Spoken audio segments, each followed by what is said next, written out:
ముఖ్య కార్యకర్తల సమావేశానికి మంచిర్యాల మంత్రి శ్రీధర్ బాబు వచ్చారు. ఒకసారి శ్రీధర్ బాబు సార్తో మాట్లాడిద్దాం. కార్యకర్తల దగ్గర నుంచి రెస్పాన్స్ ఎట్లుంది అన్న? ఎట్లుంది అన్న రెస్పాన్స్? ఎట్లుంది? చాలా బాగుంది. మంత్రి అయిన తర్వాత అందరితో కలిశారు. ఎట్లుంది అన్న రెస్పాన్స్? ఎట్లుంది? చాలా మంచిగా ఉంది. ప్రజల నుంచి చాలా మంచి స్పందన వస్తుంది.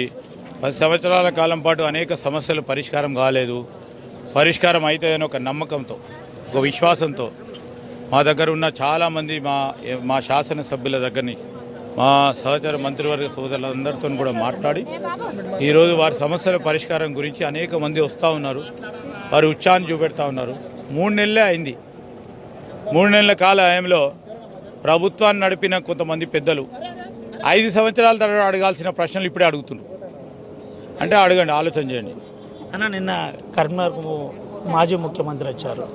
రైతులకు అన్యాయం జరుగుతుంది.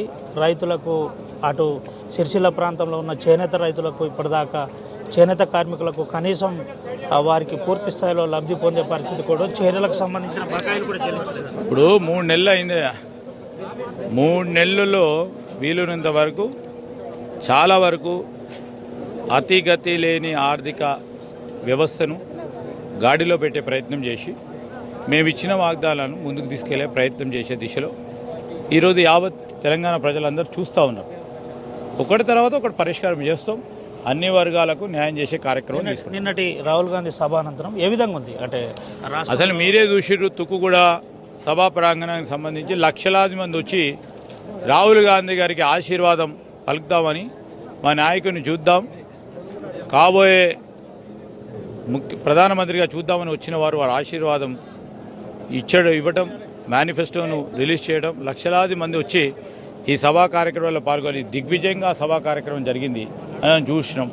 సో ప్రజల స్పందన కనబడతా ఉంది. ఆ స్పందన ప్రకారమే రేపు రాబోయే కాలంలో కాంగ్రెస్ పార్టీ కూడా అత్యధిక సీట్లు, పార్లమెంట్ సీట్లు గెలుచుకోవడం. ఎన్ని గెలవబోతున్నారు తెలంగాణలో? ఎన్ని గెలవబోతున్నారు? ప్రధానంగా 10 నుంచి 12 సీట్లు. ఇంకా మేము రాబోయే 40 రోజులు కష్టపడి 14 సీట్లు కూడా గెలుచుకుని. చివరిగా ఒక విషయం చెప్పండి అన్న. నిన్నటి వరకు పార్లమెంట్ పరిధిలో, పెద్దపల్లి పార్లమెంట్ పరిధిలో పూర్తిగా సీనియర్లు కాకా వెంకటస్వామి మనవాన్ని వ్యతిరేకిస్తున్నారని చెప్పారు మీ అభ్యర్థి వంశీ. ఏంది ఇదంతా సద్దుమణిగిందా శ్రీధర్ బాబు ఆధ్వర్యంలో? సద్గుమ అనేది ఏముండదండి.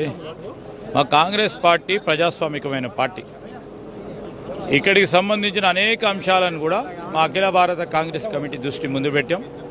వారు కూడా అన్ని రీత్యా ఆలోచన చేసే ఏదైనా అఖిల భారత కాంగ్రెస్ కమిటీ నిర్ణయం తీసుకుంటే ఆ నిర్ణయానికి అనుగుణంగా ఈరోజు నేను ఇంతకుముందు చెప్పినట్టు ఒక యువకుడిని ముందుకు పెట్టాలి, ఒక చదువుకున్న వ్యక్తిని ముందుకు పెట్టాలి, ఒక ఆలోచన ఉన్న వ్యక్తిని ముందు పెట్టాలి.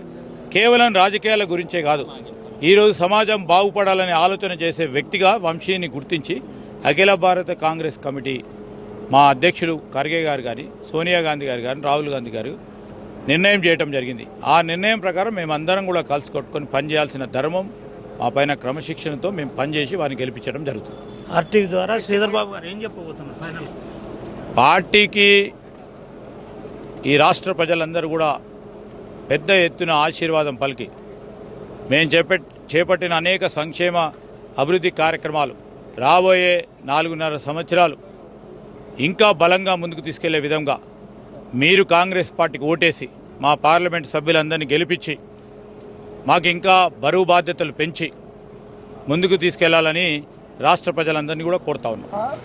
ఇది పరిస్థితి. ప్రధానంగా శ్రీధర్ బాబు ఆర్టీవీతో మాట్లాడుతూ, మంత్రి శ్రీధర్ బాబు మాట్లాడుతూ నేరుగా పార్టీ నిర్ణయించిన తర్వాత పూర్తి స్థాయిలో కార్యకర్తలందరూ ఒకటై గెలిపించవలసిన బాధ్యత ఉంటుంది. యువకుడు కాబట్టి వంశీకృష్ణను గెలిపించాలని చెబుతున్న పరిస్థితి కనబడుతుంది. మేము అధికారంలో వచ్చి 3 నెలలు కూడా కాలేదు, 5 సంవత్సరాలకు సరిపడా మాటలు పూర్తిగా మాపై మాట్లాడుతున్నారు. ఇది కరెక్ట్ కాదని చెబుతున్న పరిస్థితి అయితే కనబడుతుంది. ఏది ఏమైనప్పటికీ ఖచ్చితంగా రాహుల్ గాంధీ సభ సక్సెస్ఫుల్ అయింది, మాలో జోష్ నింపిందని ఐటీ మంత్రి శ్రీధర్ బాబు మంత్రి